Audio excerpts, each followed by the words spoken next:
It's that time of the year again. League 5 Raging Echoes is upon us. And I'm so happy I can start making League videos for you guys again. Today I'm covering a couple builds that you can try out if you're getting a little bit overwhelmed by everything going on right now. Don't worry, we all are, but I'm here to help you out. Next Monday or Tuesday, I'll be uploading a full beginner's league guide for people whose first league it is right now. This video will have a beginner's build for you, but if you need an in-depth guide on how leagues completely works and all that, then next week's video is going to be for you. So subscribe so you don't miss that video. Before we get into the builds, let me get into what is different this league. By now, most of you probably know the basic premise. As usual, we can pick 3 regions on top of the 2 starting regions, Misselin and Karamja. And on top of that, we also get to unlock a bunch of relics that enhance our gameplay. The gimmick this league is Echo Bosses. Every single region, apart from the starting regions, have one Echo Boss, which you have to unlock by getting an Echo Crystal from the normal version of that boss. These upgraded bosses are going to be significantly more difficult than their normal counterparts, but by killing them, you will get a chance at obtaining their special Echo Drop, and these are going to be your main items to build around.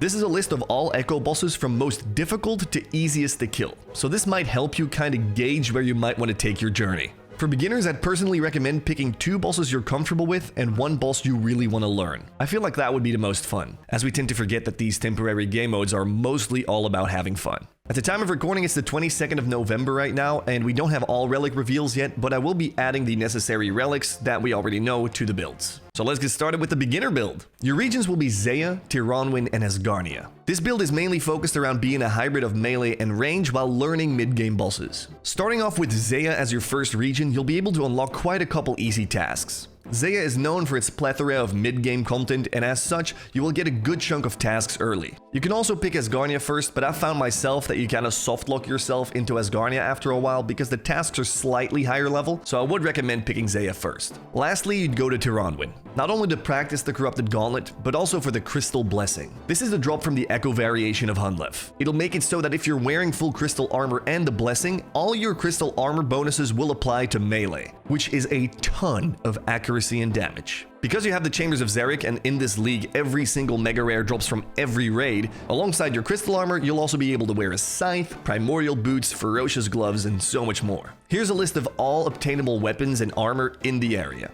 The link to this spreadsheet is linked in the description, by the way, if you want to check it out for yourself. Just make a copy and punch in your own regions. But alongside your scythe, you also still have a blowpipe and a bow of Fardinen, so your range potential is also really good. Along with Zeah's Echo weapon, the Nature's Reprisal. By killing Echo Hespori, you'll have a chance at getting this weapon. A weapon that shoots salamanders.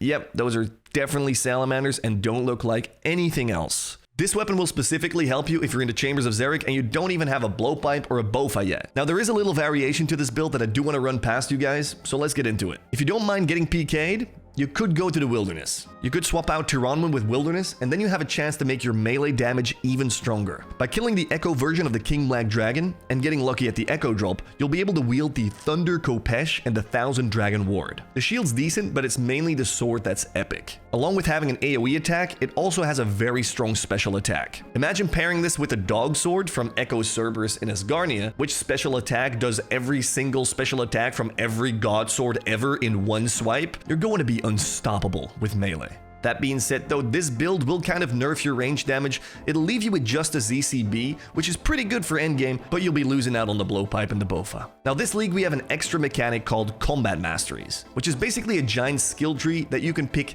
10 points out of to spec into any of your combat styles. This might look a little bit overwhelming at first, but just copy me if you can't be bothered to look this up yourself. To unlock the Combat Masteries, you'll have to do these challenges on the bottom left. Every single one gives you 1 Combat Mastery point that you can spec into any of the combat styles. In my opinion, the best thing you can do for this build is rushing tier 6 melee, and then speccing the rest into range. With full Armadil and a potential Zarad crossbow from Nex, crystal armor that works for melee and range, and the Nature's Reprisal, there's plenty of variety and options for this beginner build. Now in terms of the revealed relics, these are the ones that I recommend. In tier 1, you'd go for the Harpoon. Rechin Chompas and Prif are going to be too much XP to pass up on, along with the free food while fishing. Next up, Banker's Note. Normally for this build, I might want to recommend Total Recall because it instantly heals you when you go out of the instance and teleport, but since this is aimed at beginners, it might be very useful for you to just bring your entire bank, food and potions, and just learn the bosses as you go. You'll basically have unlimited food in pots, which I think is just the best for beginners. In terms of teleportation, you gotta be picking the Clue Relic. Along with being the only teleportation relic that actually works in the wilderness, it also has a couple nice teleports to the God Wars dungeon, Cerberus, and all around Zeah. Bit of a no-brain pick in my opinion. If you had to pick between the Arcane Grimoire and Overgrown, the farming relic, you'd probably have to go for Overgrown. The passive farming XP will get you plenty of tasks and points, and since you have the Chambers of Xeric, you can already grab Rigor, the best range prayer in the game. The only thing you'd be missing out on is Piety. So if you find out a way on how to get your farming up and you're gonna be consistent with your farm runs, the Arcane Grimoire is still a good pick if you want even more melee damage, or if you go on the wildy route. Lastly, the just released skilling relics. Since you're probably going to get a bunch of herbs from your farming relic or the Chambers of Xeric, I don't think the Friendly Forager is your pick. This leaves the Corner Cutter relic for a bunch of passive agility XP, or Dodgy Deals for AFK thieving XP. This, in my opinion, all depends on whether you're picking Wilderness or Terranwin for this build. If you're picking Wilderness, you'll be getting enough thieving XP from the rogues' chests in the Wilderness to get 99 thieving in 2 to 3 hours. So, you'll be picking the Agility Relic. In Terranwin, it's probably a no-brain pick to go for the Thieving Relic, and pickpocketing multiple elves at the same time, AFK, without ever failing. Sounds pretty good to me. Next build, the Raid Farmer. I've told you guys already that you can get every single mega rare from every single raid now, right? If you roll one right now in your raid, you will get a voucher and you can choose which mega rare weapon you want to pick up. This is going to rush you to best in slot gear even faster. On top of this, if you complete a 500 plus invocation raid or a hard mode top raid and you happen to get a purple, the entire team gets a purple. So this might be the league where you're going to want to try to complete a couple of those. For this build, I've decided on Desert, Asgardia, and Fremennik. And this build is going to be a ranged powerhouse. I've made so many melee builds in the past, I feel like I had to add a ranged one, and I think this one is going to be so fun to play.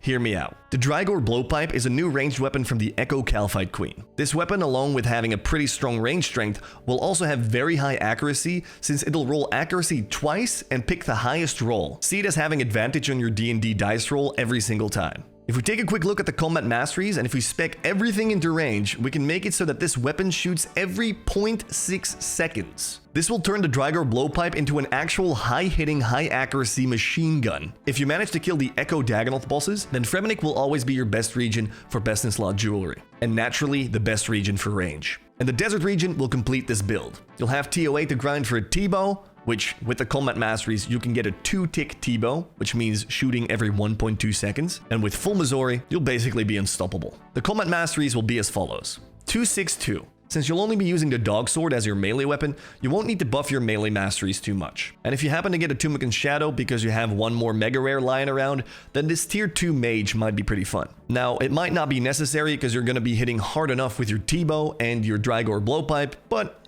might be fun to play around with. There might be a really cool synergy going on with the tier 6 range relic and the tier 6 passive that penetrates 60% prayer. That might make it so that you can just machine gun through literally everything in the TOA raid. So that's going to be pretty interesting. This is probably also the build that will give you the easiest time in the Inferno. So might be worth a try this year. I'll list the relics here real quick. On tier 1, you'll be picking the Mining or the Harpoon relic. Secondly, Banker's Note here is the more obvious pick, since you're going to be in instances basically the entire time you're killing a boss, so Total Recall, which you can't use in instances, won't be that useful. As for your Teleportation relic, the Clue Compass once again seems like the obvious pick. If you get the right elite clue, you can even teleport right in front of the Dagonoth King's lair. As for the next one, Arcane Grimoire this time definitely wins over the Farming relic. It's a pretty important pickup here, since it unlocks Piety and Rigor, and since you're going to be maining range with this build, this last one will be of utmost importance. Once again, for the skilling relic, you're going to be picking Corner Cutter. The passive agility XP here is going to be relatively important because of the lack of Sepulchre and relatively low-level agility training methods in your areas, apart from like the Fremennik rooftop, I guess. Thieving you can very quickly train in the desert with Menethite thugs, so it won't be very necessary to passively train it. These areas might actually also benefit from the Golden God relic, but we'll have to see what it's up against first. Apart from Dagonoth Bones, the prayer methods in these areas are pretty lackluster, so it might be worth. We'll have to see. And then if you really want a challenge, this last build is for you.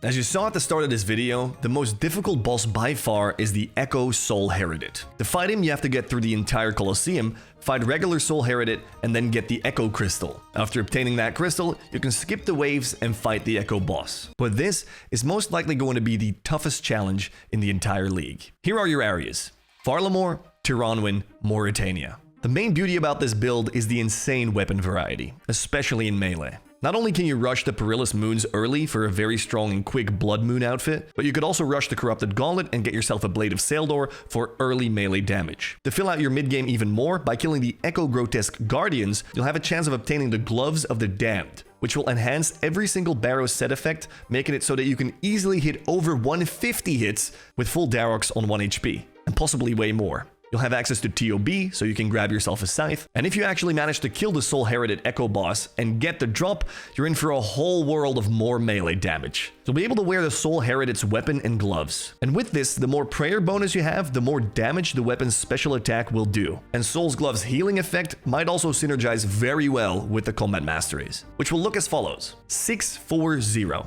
Inherently, only the melee masteries really matter for this, but if you want to have a better time early game and in the Inferno, then the 4 range points will help you out with that. Relic choices. You're picking up a Harpoon. If you have Tiranwin for the red chins, you'll probably want the Hunter XP. For this build, Total Recall is a lot more viable. Because you'll probably be grinding Nightmare and Barrows, this thing will teleport you right before Nightmare or right next to the Barrows chest. But if for teleports you're planning on picking the Clue Relic, this could also put you right next to the Barrows chest, so at that point, maybe pick Banker's Note. But in terms of your teleportation, Fairy's Flight might actually win over the Clue Relic here. Since you're going to have to pick the Arcane Grimoire for your prayers, you won't have the Farming Relic, and the Fairy's Flight Relic might help you getting around all your farming patches, so you can stay on top of those runs. Like I just said, once again, Arcane Grimoire is going to be useful for Piety, but at the same time, you might also need Ancient Magics for the TOB, so this will probably win in this tier. And lastly, because you have Mauritania, you probably want to pick Dodgy Deals. AFK pickpocketing multiple Vires at the same time to stack up passive blood shards sounds pretty damn good to me. Whew. And that is it. That is the 3 main builds. I've got a beginner build, a mid-game build, and a late-game build. If you know what you're going to be playing, make sure to leave them in the comments. And before you leave, if you're still not sure what you want to be playing, Skritic has also made an amazing video with 5 more builds that I want you to check out. It'll be also linked in the description. Next Monday or Tuesday, I'll be uploading that beginner guide I was talking about, so if this is your first league, subscribe to this channel, and you'll be up to date when that video goes live. Thank you guys so much for watching, and I'll see you in a couple days.